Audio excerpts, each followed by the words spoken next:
this week you'll get a pitch deck, but lucky for you, it's today. So here we go, folks.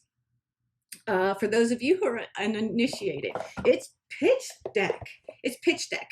Pitch deck is a game that is supposed to be about venture capital, but I just turned it into a game about risk management because it's more fun that way.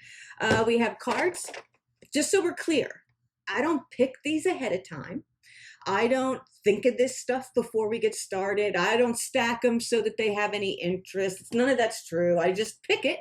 And the old, college try in me wants to see if I can get through it beginning to end, without any, weirdness. And I can assess some risk. So money cards, company, and then crazy stuff the company might want to do. So how much money do we have?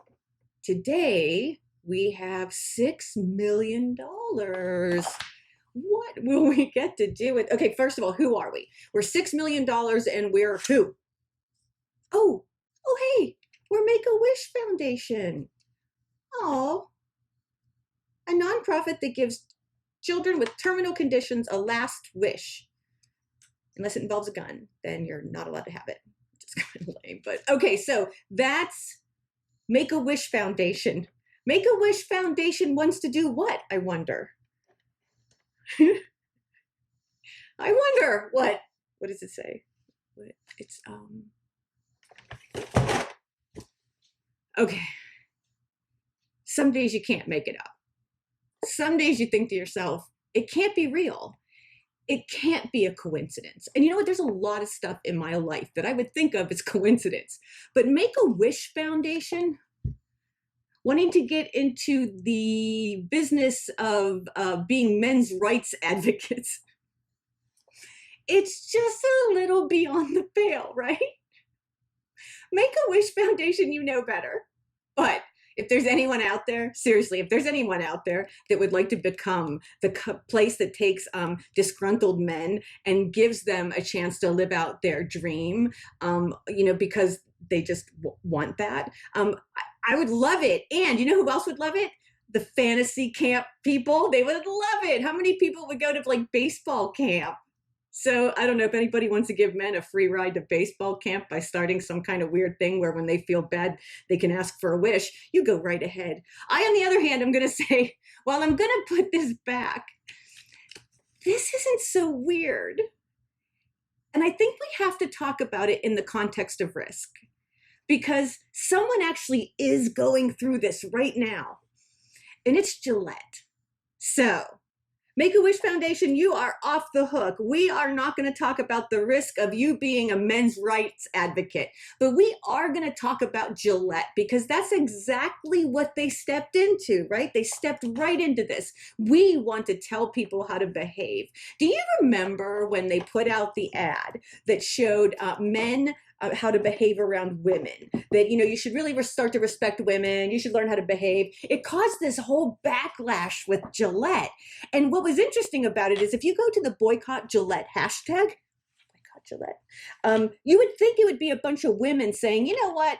Uncalled for, especially from the company who sends the girls down to the Indy 500 wearing skin-tight latex pants with Gillette across their rear end. And in every photo you can find, you don't even see their face, only their rear end. And this is the company that's going to look out for my best interest as a woman? I doubt that. That's what the women were saying. But the men were even madder. And I think that's what's interesting about that hashtag boycott Gillette. The men were boycotting Gillette. Who are you to tell them how to behave when this is the kind of stuff you do? This is the kind of marketing you do. That's what they were saying. And they're continuing to bash Gillette. And so what does Gillette do? They read that social media feed. And what's the next thing you see on TV? Come on, Gillette, you know what it is.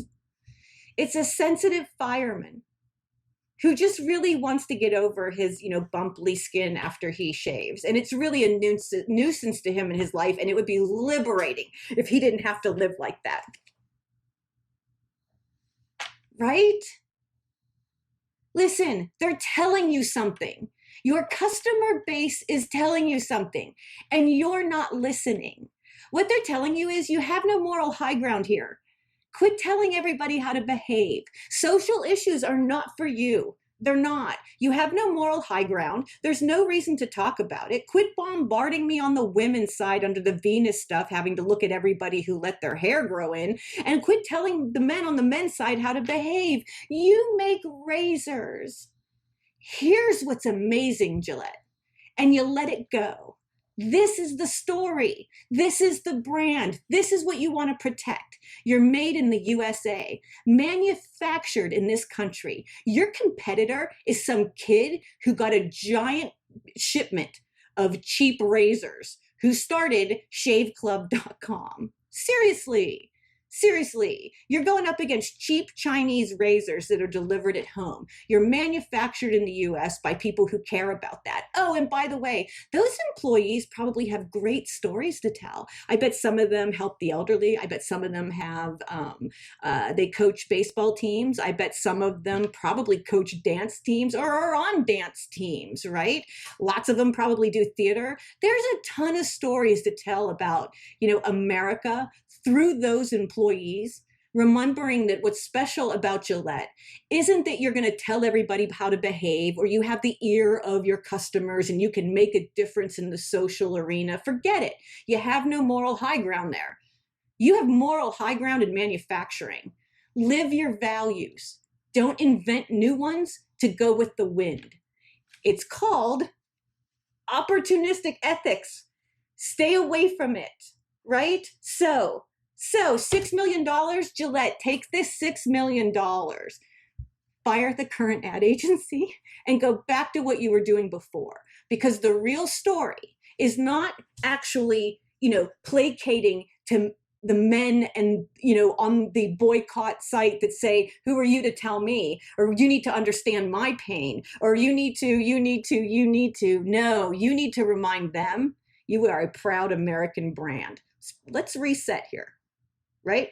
Not every brand needs to take up the social cause.